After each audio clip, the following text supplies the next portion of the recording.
Well, hello. My name is Christian Maynard, and I am with Andrew Burns today.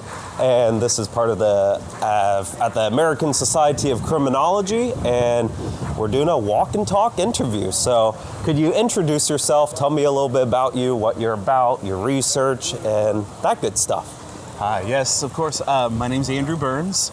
I'm from a small town in Ohio.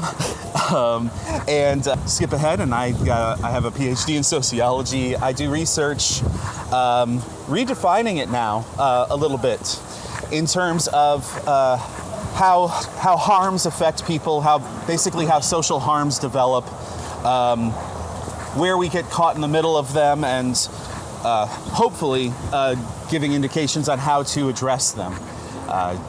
On specifics, I've been focusing on drug use, substance abuse. I say substance abuse, but like in general, the idea of consuming substances to affect mood, mentality, and life outcomes. And so, as well as some of the things that we do to get our brains producing those endogenous chemicals that make us happy or change our mood and mentality. So that includes belief systems. Oftentimes I'm focusing on extremist belief systems and the impact of motivation to commit crime, but not so much crime in the sense of it's illegal, more in the sense of violence and dehumanizing systems. So I'm all over the place. I see that. And this is partially because, and I just slapped the microphone, of course. Oh, that's fine. We love that. Good. We love the audience having a ear attack. Right, really like front and center on that. But so I recently lost my job, which turns out is actually a good thing in some respects. I can focus on the fact that I was trying to fit my research into a very, very constricting role, constricting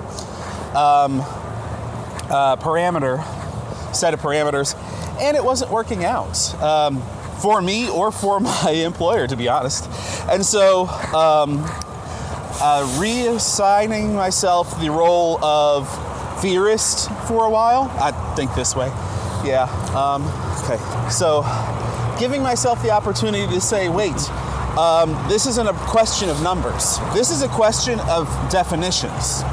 We don't necessarily need to ask ourselves at this very moment how to reduce the number of people consuming this or that substance by 20% over the next 5 years. We need to figure out how to save people the stress and strain of not knowing when they're going to eat next, not knowing if they're going to be taken off the streets forcibly by someone in uniform and or a mask. We need to ask ourselves what the systems are that we are in and what do they do and who do they harm or what do they harm. And a lot of work going on there. We've got a lot to do. I'm not going to be the only one doing it. I'm not even the only one thinking this. I'm actually just kind of allowing a set of literature, the harm studies, oftentimes called xeniology or social harm. I'm kind of letting a new literature flow through, and those are very fancy words, but they represent what the lived experience of everybody I've ever met involves some sort of harm. I grew up on welfare. I grew up stealing, more or less to feel comfortable in my state, in this space. And I remember being homeless for long periods of time. Homeless in the sense of, well, you might have to leave in the middle of the night. There's always a roof, but unstable roof. Unstable roof, yeah, exactly. And so my personal experience is mild, globally, throughout the in the expanse of like all human existence. My experience is one of the most mild in terms of like systemic harm.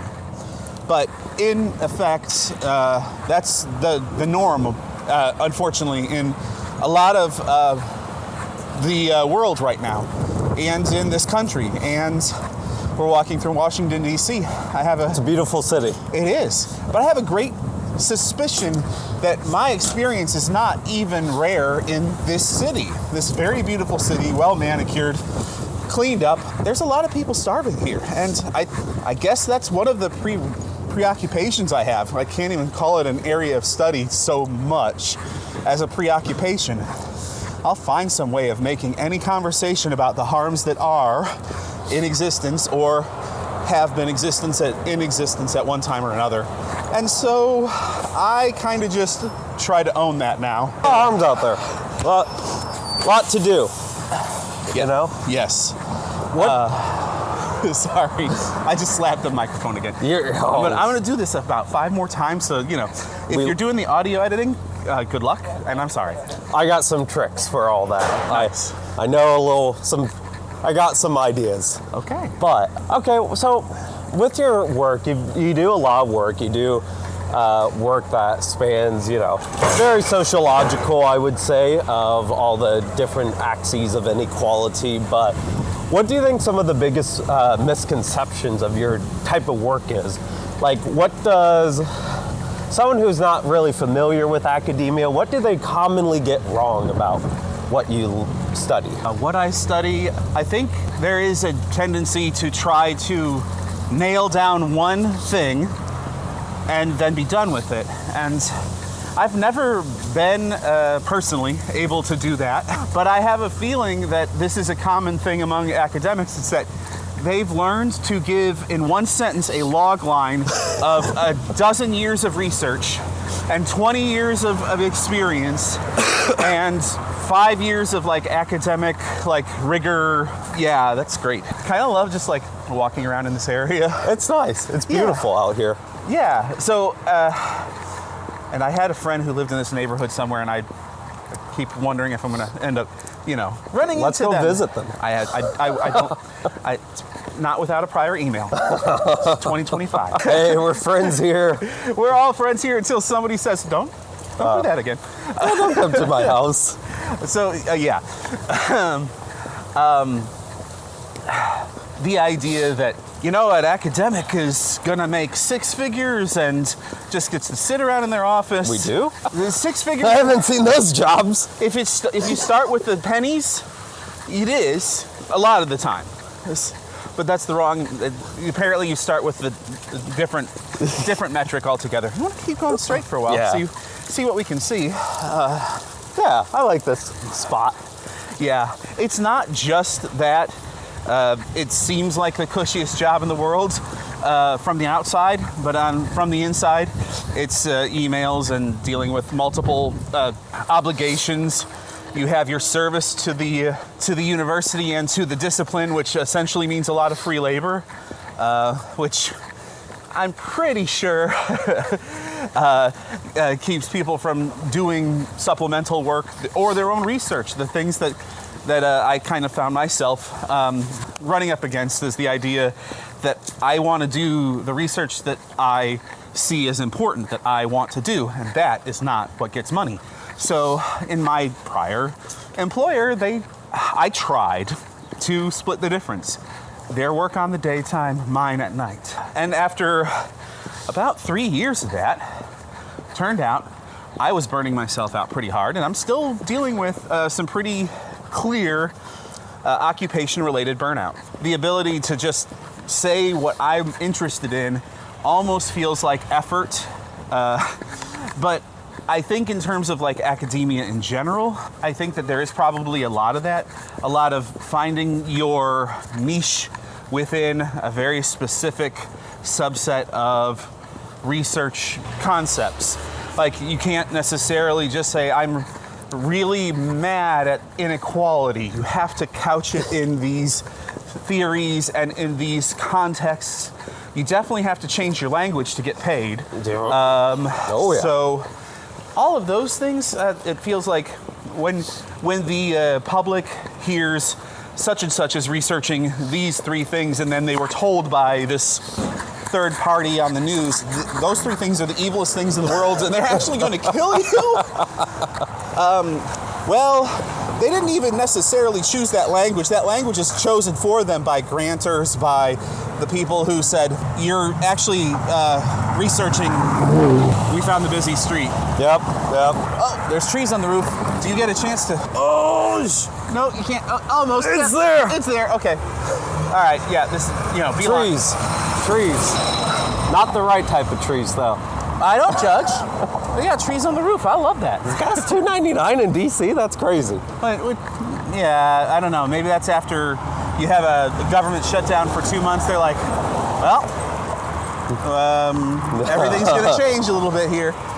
But yeah, wait, is that more or less than what you have out there? Oh, gas out my way is like $4.60 almost. See, that's another thing. Regional differences. Regional differences. I can say the words. I find that there's so much variation on everything that if you just claim academia is just publish or perish, tenure rush, and then it's dog eat dog, and everybody is out for themselves and they're going to screw you over, which, by the way, there is a tiny bit of that, but it's so not it. That's not everything.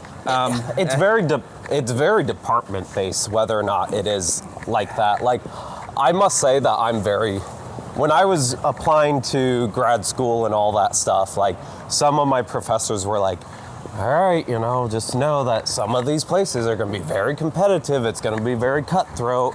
And some places are better than that. Like, make sure you find what you're okay with. And yeah. I was very fortunate. I found a very non-competitive, like, internal department politics-wise. That's and it's great. Been nice. Like, yeah. But I've heard from other students who are like, oh yeah, we had to, like, there was only 5 funding slots and there was 10 of us. And it was, and it was like, yep, all right, the best one's going to get the RA spot or whatever. And right. And that's maybe the bigger thing is that one of the big things is, like, individual scholars. The fuck? They might want to, you just got a tire in DC. Okay. You gotta see. You see something, you gotta say it. You say something, you gotta see it. That's. I see that. I wasn't expecting a big ass tire. So, right. But okay, academics often are focused on their research. That I wanted to get into. I wanted to focus on. I wanted to be the learned man of letters, whatever that was. I apologize in advance. Yeah, what's that? I don't know this. I wanted to learned man of letters. Yeah, that crap. I wanted to learn, I wanted to read, I wanted to write, and I wanted to teach, and I wanted that to be my job. But okay, now there's all sorts of things that keep you from doing that and only that, because, and then if you're trying to, okay. Yeah, let's go that way. But at the heart of that, all of that stress, all of those extra things, is part of the fact that we actually are in an industry. It's the academic industry, the university industry. It collects money from multiple sources, and we are its representatives. We are also its employees, and oftentimes we are the stress points by which, if the university is to succeed, it must continue to stress the individual academic, the individual instructor, the staff and faculty, depending on their designation. They're just being good capitalists. You're just making your labor work slightly harder because that's how you can get it. So there's nothing outside of capital there. Okay, critique. Yeah, absolutely. There's part of the deal right there. So we. You don't like working longer for less pay? What? I would do some of this work on my own, and I do all the time. The question isn't would I like to work longer for less pay. The question is, do I get to write? Do I get to focus on something that matters to me, or do I get to focus on something that matters to this funding agent? This government body that is funding this research for this reason, which may or may not have anything to do with my understanding of the true problems that exist in the world. So the word recidivism is going to come up 2,500 times in the conference that we're in. But what solutions are there aside from reoffending? That's another word that you'll hear a couple thousand times. Oh yeah. In the context of for some people, there are no paths to success for a lot of people, a lot of neighborhoods, increasingly entire like subsections of society just have to try to find some way to live, and they're increasingly blocked out, because what criminology does successfully, I think, is point out the different ways in which a person can be drawn, pushed into reoffending. One thing it cannot do is question the system itself that creates the problem, that creates the recidivism. That is not something you can do. You can focus on the individual. They can get put in jail. You can't focus on the society itself or the system of capital or the system of consumer corporate culture.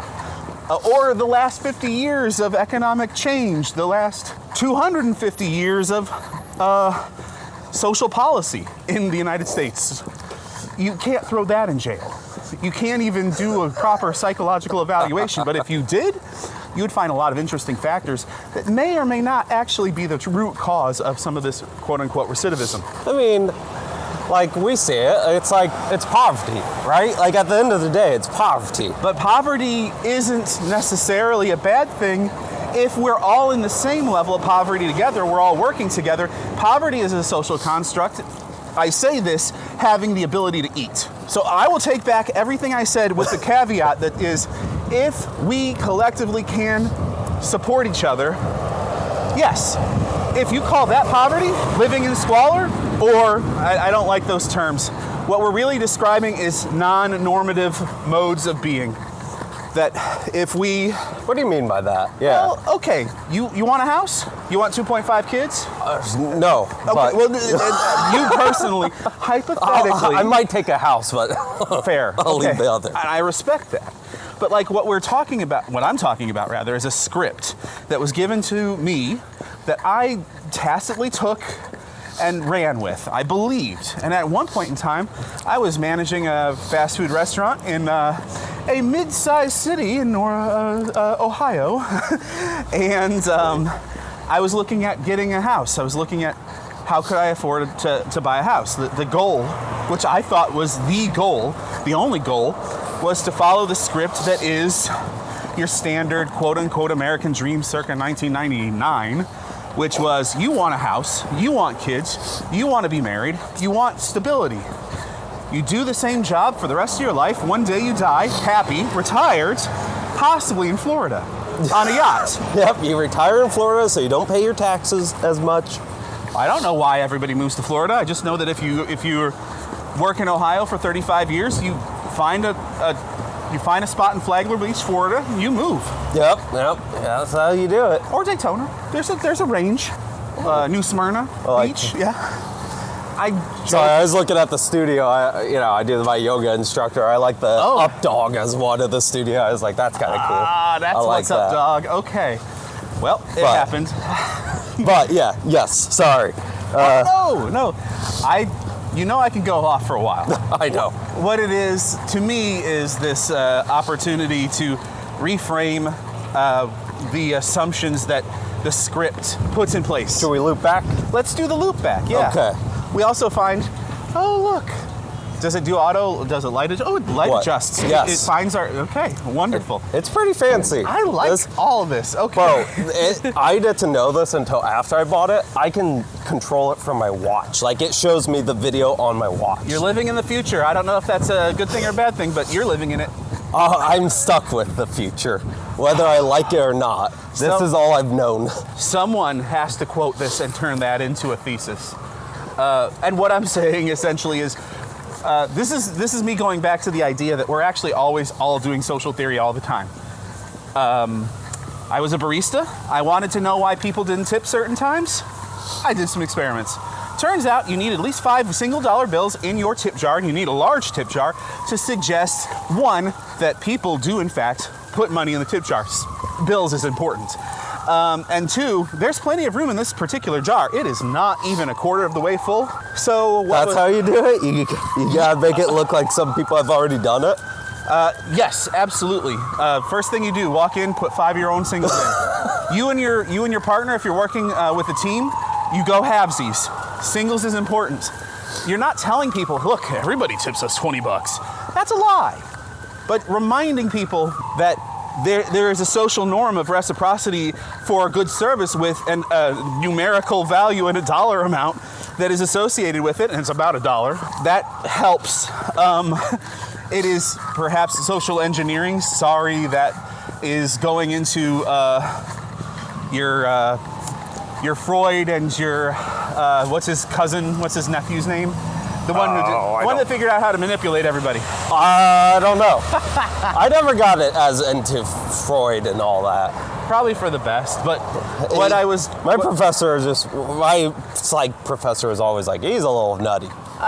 Just no argument. It gets deeper, but it also we don't have to go that deep. But I was doing social theory, naive social theory, without having to read all the fancy named authors doing the social theory before me. But that doesn't mean it wasn't accurate. It doesn't mean that I wasn't getting within my context of like, I want to know why this. I got a pretty simple, straightforward, actionable answer. Why? Well, first and foremost, you need people to know that it exists. And they should feel maybe like, at the very least, they wouldn't be the first person to put $1 in the jar. That's important. But doing social theory is essentially a way a lot of people, and I shouldn't say everybody, but most people that I know, maybe it's the selection bias of being around sociologists, criminologists, social scientists in general, but a lot of people that I know have looked at the way the world works and the way people work within the world and asked why. And depending on how much you let that question of why bother you or intrigue you, the more it feels like, well, there's always a deeper why behind this other why. Oh yeah. Like, I don't know, when you're growing up, you think the world is one way. It's it's black and white more when you're growing up. And if you let it stay that way, you're not gonna really figure out life, I don't think. Like, life's very gray, if not all gray. A lot of gray, but it isn't gray uniformly. It's different shades of gray. There's movements from the light to the dark and vice versa. And we all are part of the story. You and I have agency. Whether we have a lot of agency or not, I don't have $1 trillion equity agency behind me, but I do have the agency of speaking my mind. You're telling me you're not a trillionaire? Not yet. Oh, well, just pull your bootstraps up more. You mean pull? Did you buy your bootstraps from Amazon? Maybe if you bought them from Amazon, you could get really long ones and pull them up and you'll get there. Pull myself up by my breast. So pull yourself up by your bootstraps. I'd love for you to explain how you understand that phrase and its meaning. Well, growing up, it was always like, growing up, that phrase was always like, the reason that is the Protestant work ethic, as you definitely know of. Oh, yeah. And it was always the idea that the reason that someone is poor, like I come from a very poverty-stricken area, and it was always, the reason that people are poor is that they're not working hard enough. They're not doing the thing. But, growing up, I would see my family members like bust their ass, working long hours and all this and still not making it anywhere. No. And over time, I just kept wondering, like, what's going on here? What's going on? Like, why? Like, and as I was able to actually like go visit places and see like the immense wealth that is out and about, I just, especially when you get told like America is the wealthiest country, America is the most powerful country. Oh, let's not die yet. We're already talking about how much we have to work to live. Let's not. We gotta do our another 50 years so we can retire and die in debt still. Yeah. Ormond Beach. Yeah. Anyway, go. Yeah. Sorry. But like, I always understood like it was always like, okay, you just gotta keep working, and if you're not working hard enough, it's a moral. Like if you're poor, it's a moral failure. Right. It's kind of implied. And that's absolutely what that's the implication. But there's a second implication that I always find. I'm going to jump over this one. Okay, that was cool. The secondary implication of pull yourself up by your bootstraps is if you can't get over this hurdle, you grab yourself by your bootstraps and you lift your whole body physically up over the hurdle using this lever of pulling yourself up by your bootstraps, which is, visualize it, it's a paradox. It can't be done. It breaks the laws of physics. It's essentially to say, what's the system that we live in? Capitalism, consumerism, surveillance state? Well, disregard all that. Just do something paradoxical in the face of those very, very clear and restricting systems, and you'll be fine. The lie is implied in the statement. It can't be done, but I don't want to hear you complaining about it. So yeah, it's like, oh, you just haven't done it. You aren't doing what you got to do. And it's like, well, that's not, like, it's different because you don't get the same starting position. Like, I think the thing that really, like, just seeing the amount of wealth, the amount of, like, people who just own shit already. Right. Like, you're set up. Like, at a certain amount of money, you can do nothing and be fine. For the rest of your life. You could sit idly by. And that is a system of capture. It captures the efforts of anyone who's not willing to guard their efforts. Not willing or able, and I should clarify that ability is prerequisite to will in this context. You can't just assume that everybody would have the opportunity to rise up and defend their labor. That's not the way the system works. You're too busy working to actually request your rights be protected in a public forum, which is the way it works. If you were able to actually defend your rights and your values in any systematic way, then I think people would do it en masse. Yeah. As it is, we kind of have been relegated to ever smaller sections of a faux agency. And your faux agency now is you can post it, you can tweet about it, you can complain about it. I know I love to complain about it online. And why? Because that's my only recourse. If that is my only recourse, then of course I'm going to be a little spicy on the internet. Yeah, that is what I think we're seeing. It's like, okay, there's not really a public square anymore besides the internet, so everyone takes it to the internet, and it's like, and a lot of people are complaining about the wrong issues or the wrong, like, vector of problems. Well, I noticed that this is actually part of the power of the people with the money, if you want to go that route. The idea that at a certain point, Where do we go from here? I don't even know where the thing's at. We'll hit a stopping point and then we'll use GPS to give us. We're on M. Okay. We're at M, and so we need to get back to K. So let's head towards K. Okay. This is the alphabet grid. They love. I know DC loves to have their acronyms, but the entire grid, I think, is the Abcadef Louis Jeffrey Monac Stubices. What? It's the alphabet said out loud. I learned it from Sesame Street, which is a very important pedagogical tool. Abcadefki Jekyllmanot Querstuixes. It's the most remarkable word I've ever seen. Abcadefki Jekyllmanot Querstuixes. I wish I knew exactly what I mean. I'm not kidding. That's great stuff. No, I did not watch much Sesame Street growing up. That was not a common thing for me, at least. Well, definitely watch Big Bird do the alphabet in one word, in one go, and then just like, I think I wanted to be Big Bird at the time. Just like is that a job I can do? I didn't have the arm. Not anymore. Didn't have the arm strength. It's not funded anymore. Oh, they're gonna great media finds a way. I think they're putting their stuff on YouTube now. Respect. Like to try and get that, like make sure people can still watch some of the legacy media on it. Right. So the systems exist and you operate within the systems. Sesame Street is stuck with that. How am I supposed to yell at somebody who's trying to live and survive and occasionally calm their nervous system with exogenous substances when Sesame Street has to go to YouTube after being defunded by people who are like, Sesame Street, that's wrong. We don't love that no more. Yeah, I don't think that Teaching empathy, that's woke.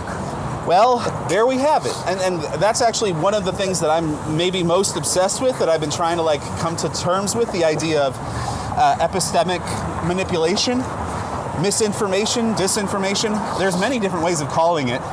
But to say we do it to ourselves sometimes, absolutely. I, as an individual, have convinced myself of some things that are not factually accurate. But when it's systemic and when it's actually orchestrated by large groups of, say, government bodies that happen to be engaging in very clear systems of manipulation, I take offense to that. Let me lie to myself. Don't lie to me, because then I get offended. And I hate to say it, but yeah, this is something we do. As a people, we would love to have a very clear answer. Not everybody. I actually love complex answers, but people don't love to hear me say them or talk it out. I get messy with that. But like a simple answer that says, all we need to do is simple and wrong. But it is common. So if all we need to do is go tougher on crime again, then yeah, if it would have gonna work, it would have worked 60 years ago. I don't think we've been tough enough on crime, man. I think, we gotta literally throw the keys away. I think maybe if we're just tougher on crime, this time it will work. I know it didn't work in the 70s, the 80s, but maybe if we just like I know we have some of the worst jails and prisons, but maybe if we really make it awful, like put spikes under the bed or something. Don't we do that for pigeons? Homeless people? We do. We definitely do that. I hate seeing the anti-homeless and the anti-pigeon stuff. So we know that the system is structurally telling you what to do and what not to do, how to live and how to be and how not to be. And so the systemic structural system is giving you clear indication of what the expectation is. And it is work, toil, toe the line, become very comfortable with repeating what you were told to say, or die. Or at the very least have a very uncomfortable evening on a bench. Yeah. But I think that it's more all of the above. And that's my concern, is that you knock down one thing, drop recidivism down 5%, good goal. But why and how? That's part one, and then part two is saying that too is not enough. Oh, sure, thank you. Oh, what do we got? Well, matter in DC. Yeah. I think it matters. I mean, you got a whole lot of criminologists out in DC. It matters. Well, yeah, but I think that there was a reason I got this flyer. It's like bills in Congress rewriting DC's laws on courts, sentencing, pretrial and policy, policing, ignore research, and politicize public safety. This is true. It's one of the elements that we're talking about, and what we've been talking about this whole time.